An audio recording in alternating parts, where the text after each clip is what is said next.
Welcome to Watching Trees Grow, a podcast by Troutwood. This is week 6 of Office Hours. Office Hours is an idea we're trying out as we follow along my journey teaching personal finance at the University of Pittsburgh. We had a good day in class. This was the Friday before spring break, so about half of the students were on Zoom, the other half in person, but some pretty good energy in the room. I learned something today based on some of the questions that students had after class. And I learned that even when something appears obvious or understood, it might not be, and that I need to do a better job because of just making and creating a safe place to ask questions. Today, we focused intensively on investing. We started, as we do each week, with one playthrough of Troutwood's buy, sell, hold. Today, students selected a random start year. And I'm really proud. The highest number that I saw was 4.5 million, and the average for the class was north of 2.5 million. So week after week, we're getting better at managing our investments over the course of a career. And that's what buy, sell, hold does. It's a 42 unit, i.e. 42 year playthrough using actual stock market history.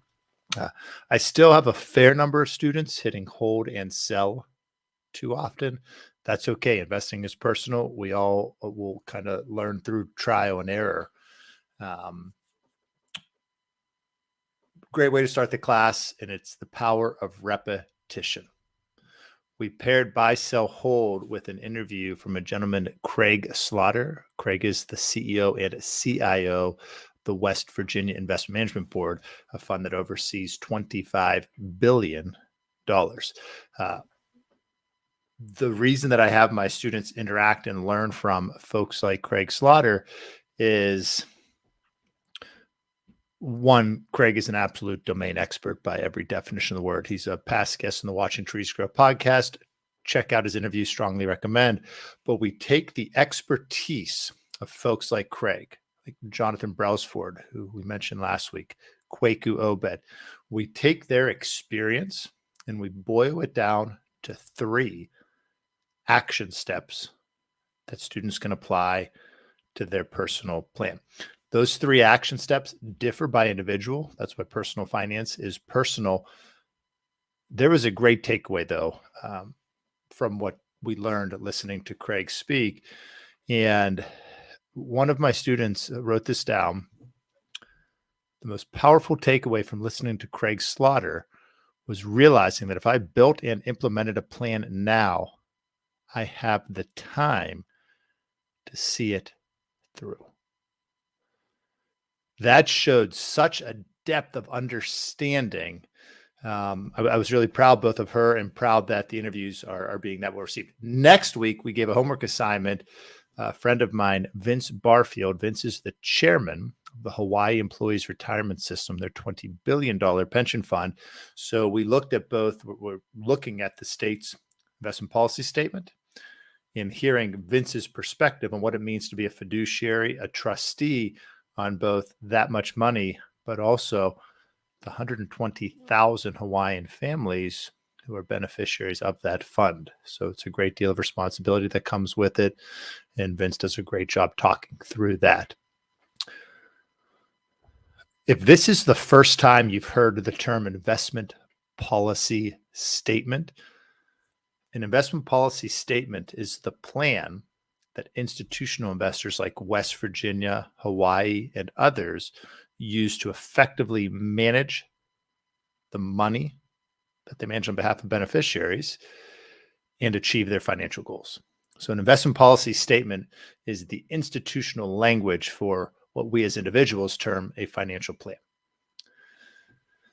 By having my students each week play one game of buy, sell, hold and listen to one domain expert like Vince Barfield, I'm hopeful that after 10 weeks, the repetition will have given them the confidence to execute on their own financial plan.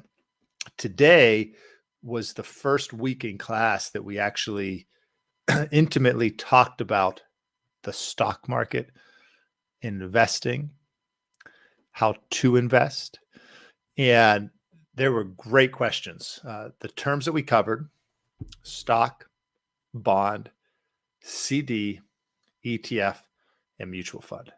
So those were the 5 themes we covered. There were great questions. Questions like, Gene, what is a CD? A CD is a certificate of deposit. Others in the class were able to get that correct from a multiple choice standpoint, knowing that a CD was a certificate of deposit. But the follow-on question provide context. What actually is a CD? That proved more difficult. So I learned something as an educator to always go that second level. And I was surprised at the number of questions asked on CDs. But for those hearing that term for the first time, CDs, FDIC insured certificate of deposit, simply means that the assets you put or that you invest in the CD are protected by the FDIC up to $250,000 per bank. They're relatively safe, secure place to store money. And the example we gave in class was understanding short-term and long-term investments today. And if I have a long-term horizon like buy, sell, hold teaches us, or a 22-year-old graduate embarking into the real world and signing that first 401k plan, how does that differ in approach from a short-term financial goal 2 years out, 3 years out, or maybe an unexpected health need? Or we gave the example of maybe having to buy new tires for your car, but it was unexpected, and needing to have your short-term investments in less risky types, i.e. a CD. So it was a great conversation on that front.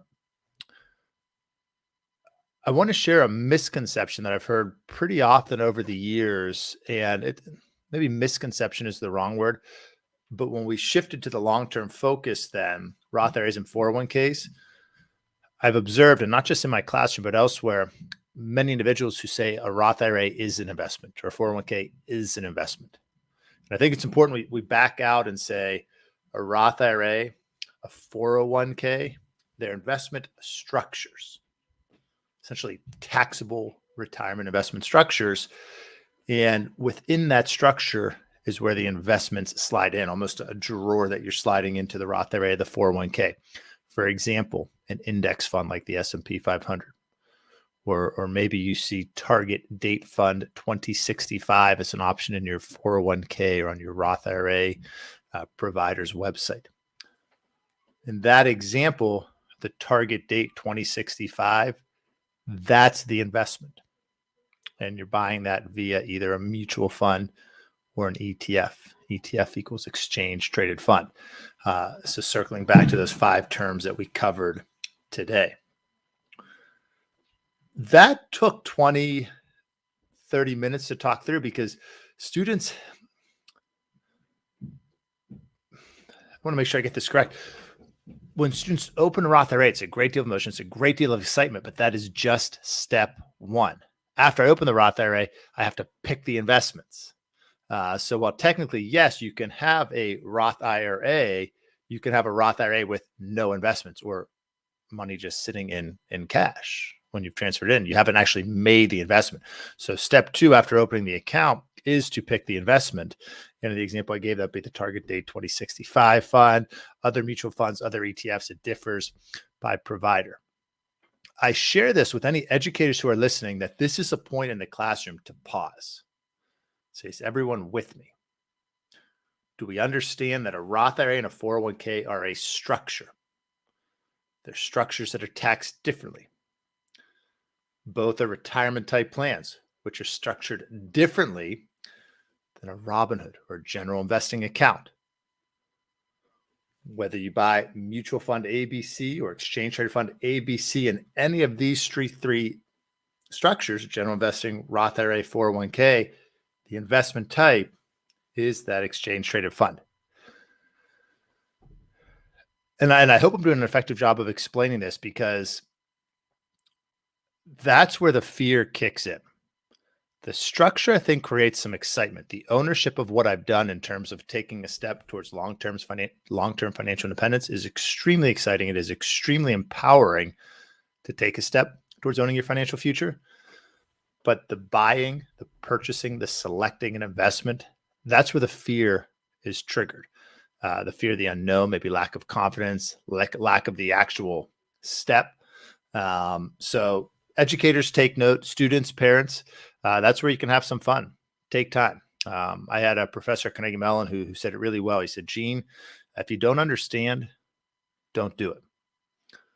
And step 2 in not understanding is asking questions, taking time to gain the confidence. When it comes to this bridge of 401k, Roth IRA, my students, yes, they have a choice to do it or not to do it, but it is one of the best, if not the best, financial decisions we can make is pairing age, investing, and consistent contributions. So summarizing, one of the best things that I believe my students can do is at the age of 22, open that Roth IRA, opt into a 401k, pick an investment they're comfortable with, and make that contribution every paycheck. We can summarize this episode into that closing comment right there. It's empowering. It's a big deal to do that.